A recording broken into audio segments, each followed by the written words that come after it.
Par communiqué en date du 31 décembre 2018, le ministre de l'Intérieur et de la Sécurité a porté à la connaissance de l'opinion nationale, de nos populations, la mise en place de délégations spéciales pour gérer, liquider les affaires courantes dans les communes de Boroko, de Rubino, de Grand Bassam, de Pobre et du Plateau. Il est du devoir de l'administration d'expliquer aux populations le sens de cet acte, mais également les conséquences. Donc, tenons-nous-en aux aspects techniques et administratifs, donc à nos compétences dans cette matière précise. Qu'est-ce qu'une délégation spéciale? Une délégation spéciale est prévue par les textes, notamment la loi 2012-11-28 du 13 décembre 2012 portant organisation des collectivités territoriales, en son article 43, qui prévoit qu'en cas de suspension, dissolution, ou si l'installation du conseil n'a pas eu lieu, on met en place une délégation spéciale pour gérer les affaires courantes. Et cette loi fait partie d'un autre dispositif portant prorogation des mandats des conseils municipaux. Vous savez que le mandat des conseillers municipaux et régionaux était arrivé à expiration, mais comme la CIE devait organiser les élections de façon technique, le président de la République avait donc pris le décret en avril qui a prorogé le mandat de tous les conseillers municipaux et régionaux jusqu'au 31 décembre. Donc par le fait combiné de cette loi et du décret, les mandats en cours des différents conseillers ne sont plus valables. Qu'est-ce que ça veut dire en termes concrets? Ça veut dire que les actes de naissance, les contrats, les actes de décès, les actes de mariage, tous les engagements passés par les conseillers qui avaient jusque-là cette charge, donc tous ces actes-là ne sont pas administrativement et juridiquement valables.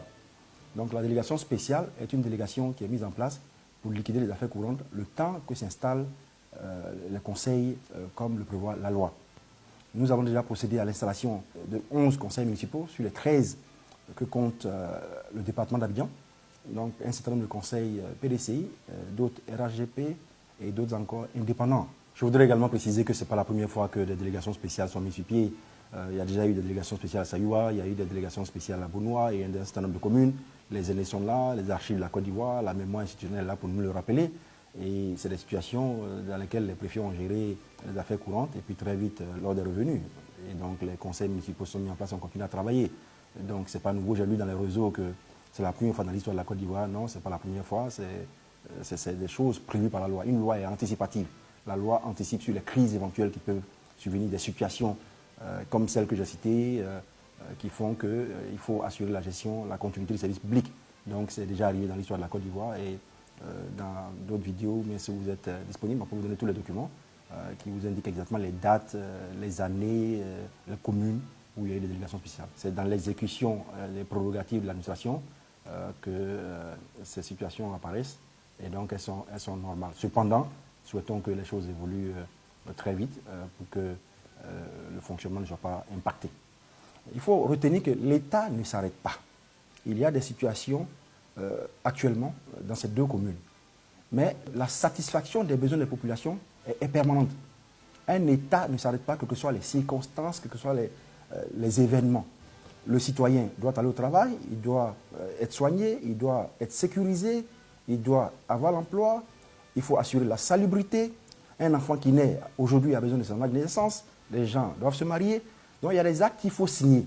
La délégation a pour but de rendre concret ce fonctionnement de l'État. C'est éminemment important et donc c'est ça le rôle. C'est ce rôle que joue le préfet, comme il le fait déjà dans le cadre de ses fonctions. Le préfet a joué un rôle régalien. Il est chargé de la représentation du président de la République, du gouvernement et de certaines institutions sur son territoire. Et peut-être c'est le lieu aussi de le rappeler qu'aujourd'hui le grand public voit le préfet jouer ce rôle, mais le préfet assure la tutelle des communes et des régions. Le préfet participe aux délibérations, il participe à la validation des budgets, il participe à l'approbation des projets. Il a aussi un pouvoir de contrôle, il intervient en cas de dysfonctionnement. Donc c'est un peu la continuation de ce travail-là. Cette situation est une situation prévue par nos textes depuis très longtemps. Ce n'est pas un décret qui vient d'être signé, ce n'est pas une décision nouvelle. Ce sont des dispositions législatives qui existaient depuis très longtemps, qui ont été reprises avec les évolutions de notre pays. Et nous avons vu de nombreux commentaires dans les réseaux, un peu partout, sur la question de la décentralisation, sur le fait que ce soit un recul. Non, il n'y a pas de recul. La Côte d'Ivoire a consacré la décentralisation comme étant le premier maillon de développement local. Et cela a été confirmé par tous les gouvernements et renforcé par le président Alassane Ouattara. Le président est convaincu que le développement doit se faire par la base, de la base au sommet, et non le contraire. C'est pour cette raison que la décentralisation a été renforcée sous différents aspects que je vais citer. Le premier, c'est sur le plan constitutionnel. La nouvelle constitution de la République de Côte d'Ivoire a consacré la décentralisation et le rôle des élus locaux. Les lois qui ont été prises sous le président de la République, notamment la loi 2012-1128 du 13 décembre 2012 portant organisation des collectivités territoriales, vient renforcer ce pouvoir des élus locaux. Il en est de même pour les 4 lois d'orientation adoptées en 2014 pour renforcer, pour appuyer, pour organiser l'administration territoriale. En dehors de cela, il y a également le rôle des élus dans les institutions de la République. Aujourd'hui, vous avez les élus qui sont pratiquement représentés dans toutes les institutions de la République. Et un aspect très important, c'est les projets de développement, les initiatives gouvernementales qui s'articulent aujourd'hui autour des élus, qu'ils soient conseillers municipaux, conseillers régionaux, qui montrent l'engagement du gouvernement ivoirien à appuyer le développement local.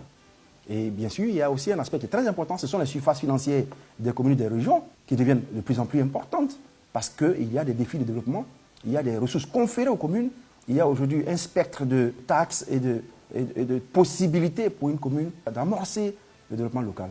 Et enfin, on voit aujourd'hui que la décentralisation prend un essor parce que les élus sont un peu partout, ils tissent des partenariats, ils font des formations et ils impulsent un développement réel à leur commune. Donc, c'est donc un acte de gestion courante qui va se régler très rapidement.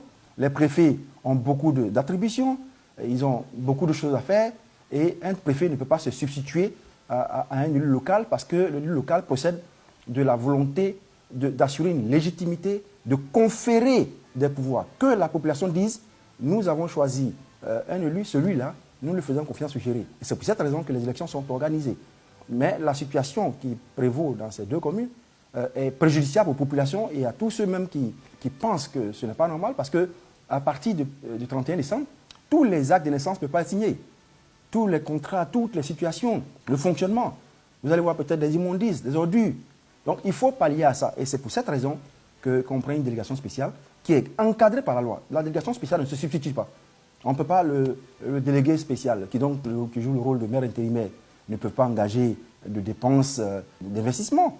Il gère les salaires, il gère le fonctionnement courant, il signe les actes, et il ne peut même pas adopter un budget parce qu'il fonctionne au 12e provisoire.